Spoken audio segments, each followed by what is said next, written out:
A few years ago, front-wheel drive was the powertrain for the weak. It simply couldn't put power down, it understeered crazy through corners, and generally it was just a nuisance. However, in the last few years, there have been some cars that have shown that front-wheel drive can indeed be fast. But is it at a point where it's actually comparable to the established rear-wheel drive cars? Well, let's get a front-wheel drive car and a rear-wheel drive car and see what happens.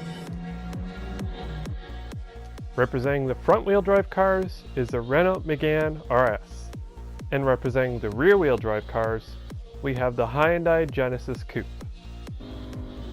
Alright, we're starting off with the front-wheel drive car, the Renault Megane RS. Now, if you're familiar with my videos, you'll know this thing won the hot hatch comparison test I did a little while ago. While it wasn't the fastest, it was very close to being the fastest. Only a little bit behind the Civic Type R. And as I was driving it, I noted it felt a lot better in the corners and stuff. This thing has a lot less power than that Civic Type R, and the fact that it was almost able to match its lap time is pretty much a dead giveaway about how good this car is. So, not the fastest front wheel drive car, but not slow. This, I think, will be the best chance the front-wheel drive car has, if it wants to take on a rear-wheel drive car. Although, you know what? I think front-wheel drive has a chance. There are some fast front-wheel drive cars. That notion that a front-wheel drive car can't be fast has pretty much gone out the window at this point. And just driving this thing around, it's good. There's not a lot of understeer at all. In fact, I think my rear-wheel drive car is going to have more understeer than this thing. It's planted front and back.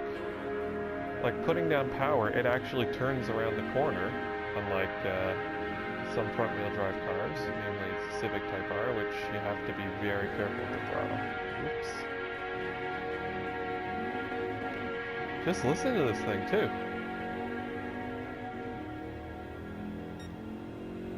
It sounds like a Mercedes. Yeah, this thing is awesome. Typical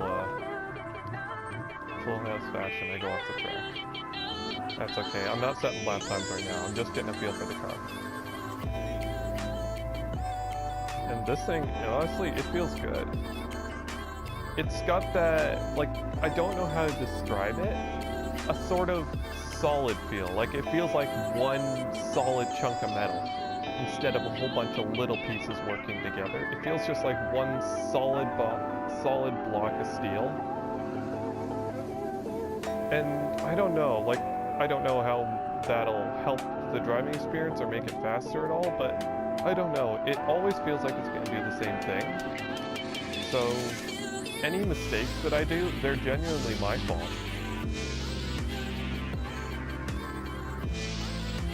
Because this is a very cooperative car.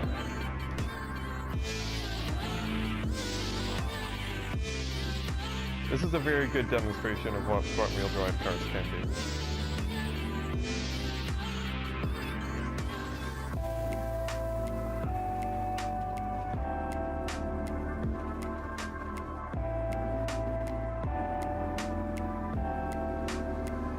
Alright, well, and again, I haven't driven the rear-wheel drive car yet, so let's see how that goes. This is the Hyundai Genesis. It is the rear-wheel drive car I've chosen.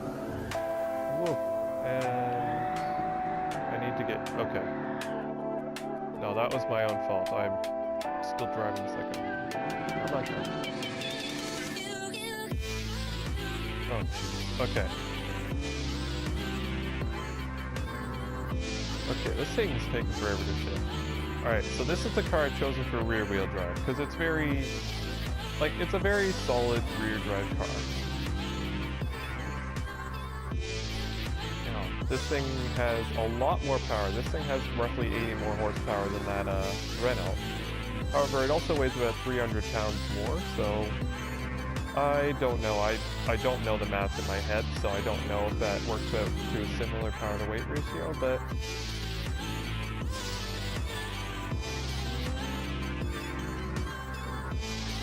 this thing isn't as good through the corners. Like, it's not bad by any means. But I don't know. I could lean on the Renault, whereas this, if I lean on it too hard, it snaps the tail around. So I'm finding I'm having to be careful here. In case you don't know, this is a car the game gives you right off the bat. Like, this is your starter car, so to speak. And as starter cars go, it's not too bad. Heck, GT6 gave you a Honda Fit, so it's a good all-around car. It's, I don't know, it's not really very well balanced in my opinion, but of course I drive mid-engine supercars all the time, so it wouldn't be. Very good starter car though.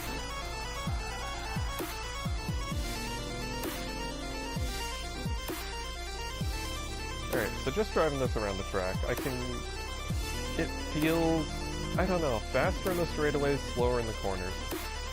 And that's mainly because I just have to go around the corners slowly. This thing, I don't know. I might need a bit more practice with it. It just doesn't feel like I'm not confident driving it.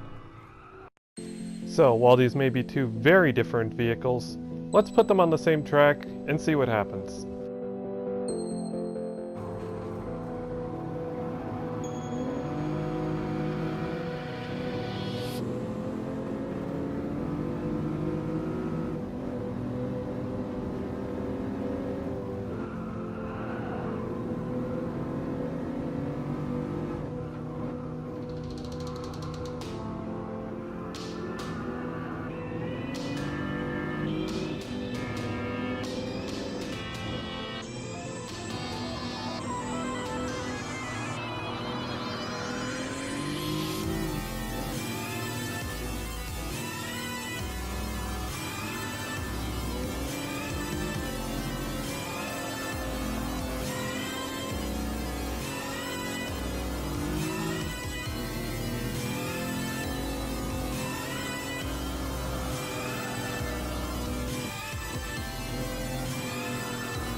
And we've got a winner. The Renault Megane Coupe managed to edge out the Hyundai Coupe slightly, despite a massive horsepower disadvantage, and that was all thanks to its composure through the corners. I could throw it through corners as hard as I wanted, knowing what it would do. Whereas the Hyundai, that was another story entirely. That thing I had to be careful constantly to make sure I wouldn't spin it out or go off the track or anything. I just couldn't be fast in that car, unlike the front-wheel drive Megane. I know this isn't a perfect front-wheel drive to rear-wheel drive test, but until a car company makes a car that's exactly the same, only with front-wheel drive and rear-wheel drive, it's impossible to do a perfect test. Overall, this car had less power, almost as much weight, and managed to outrun the Hyundai Genesis, so I'm going to call that a win. Front-wheel drive cars are serious performance cars too, and this car proves it. Alright, and that's all I got for you. I hope you enjoyed the video, and I'll see you in the next one. Bye-bye.